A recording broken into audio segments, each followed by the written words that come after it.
Should firms who hire foreign workers pay more tax? That's what Reform is proposing. Speaking from Dover yesterday, their leader Richard Tice and their honorary president Nigel Farage revealed the party's flagship immigration policy. Let's listen.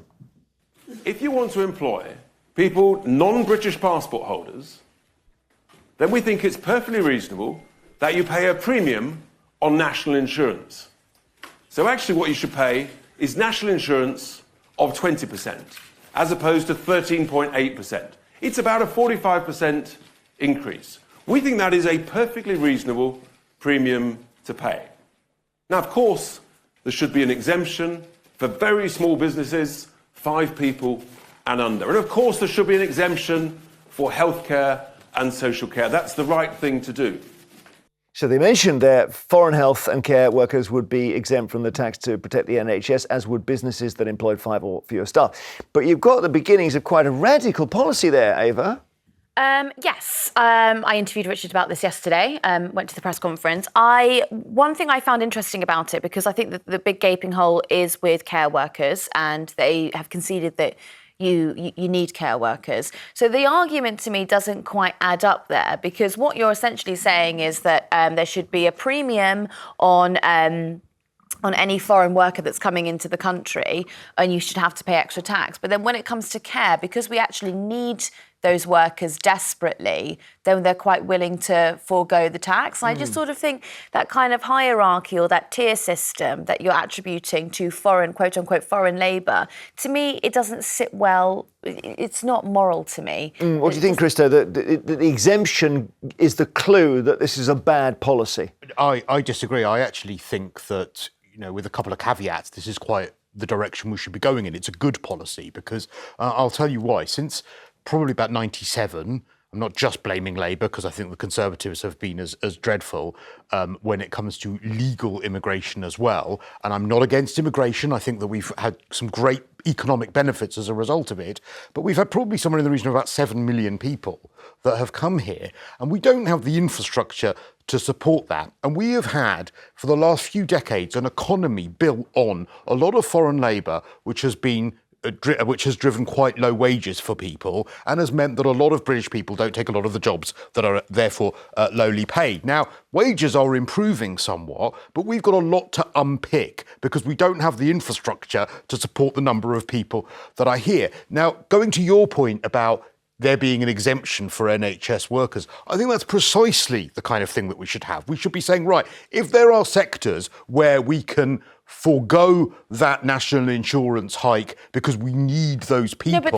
Let me just finish. Then hang on. Then great. We will keep that exemption, and for small businesses as well. However, we need to incentivise companies to be employing people who are British to therefore fill the skills gap if we're going to try and stop the number of people coming here. Ava, what I would also like to see just on top of that, is a real doubling down on trying to train and give skills to British workers. Yeah, and I think that's where this is lacking. I mean, they've tried that. Since Brexit, we've been told that we've got to do all our own jobs.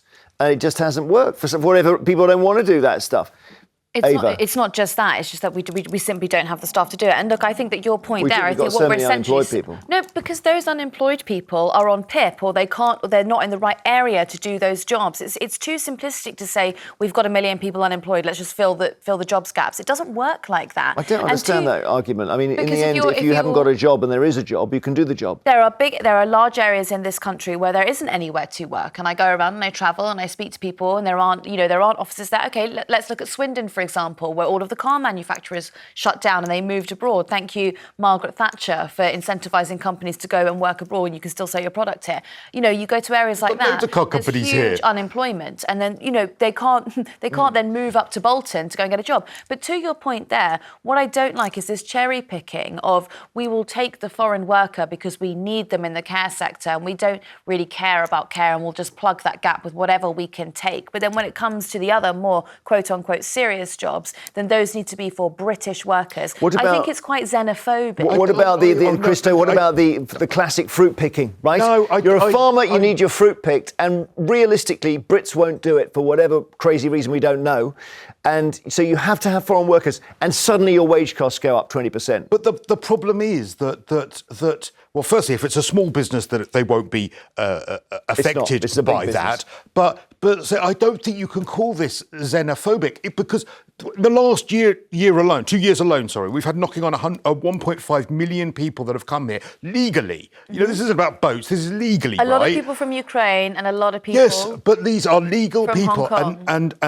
and we do not have infrastructure because of successive failures, the Conservative failures as well, to sustain those people. Now, that is just a fact. It's not xenophobic to say, look, those people who have come here in the last 2 years are being failed by the lack of infrastructure. So we need to start trying to move to a model where the millions of people who are here start being, and companies are incentivised rather than paying lower wages, which they've got away with, to actually employ those people. I think they'd go abroad. I think that this plan has the potential to shrink the economy, and I think a lot of those companies will move elsewhere. If you think of something like a graphic designing company, they'll go, well, I can't afford to pay this extra levy, and I want, a lot of Germans to work in my company. I'll just go and move my business to Berlin. Which is why training is so important to go alongside this policy. And I think this is where it does lack. If they're going to say, look, we need to train people and have a really good way of doing that, then you're quite right, because we can't just do it in isolation and say, right, OK, well, goodbye. We need to have British people trained to be able to fill those roles. As a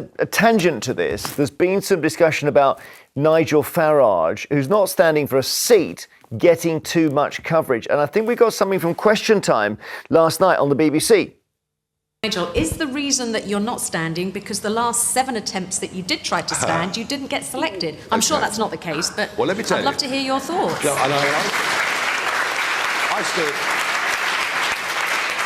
I stood. Yes, I stood. he's bottled it. Piers, You've bottled it. You've never had the bottle to stand. You've bottled it, mate. Career. I'm not a politician. You've stood. No one. I'm not a politician. Well, you're not even a TV. You've bottled it. But you're now prepared. You're here pretending to represent the party. You're not even prepared to represent it. He says, I'm not a politician, and Farage says, well, you're not even a TV presenter. Anyway, sorry, back to reality. What do you think? Look, I think that Farage didn't stand for the very simple reason that he didn't want to have to spend a lot of time in a small constituency when he could spend his time traipsing up and down the country and disrupt the Conservatives. But, from that end, when you're running to be a constituency MP, you're really curtailed to that area. And I think he knew that he could cause mass destruction and mass disruption. Yes, to the Conservative Party by travelling up and down the United Kingdom. Rose is in Cambridgeshire. Rose, what do you think about the reform plan? If you hire a foreign worker, you pay more tax. Well, I think it's an excellent idea. I live in an area of the country which is mainly agricultural, and a lot of the local people worked on the land and in the agricultural factories. Now, some years ago, one factory in particular got rid of all the local workers and employed migrant workers, leaving these people out of work, out of a job. They didn't know what to do. If you look at the fields all around, there used to be part-time female workers working in the fields, students, kids on holiday from school, vegetable picking. Now it's all migrant workers and not one local worker. Yeah, so I think this it's might an sort it. excellent idea.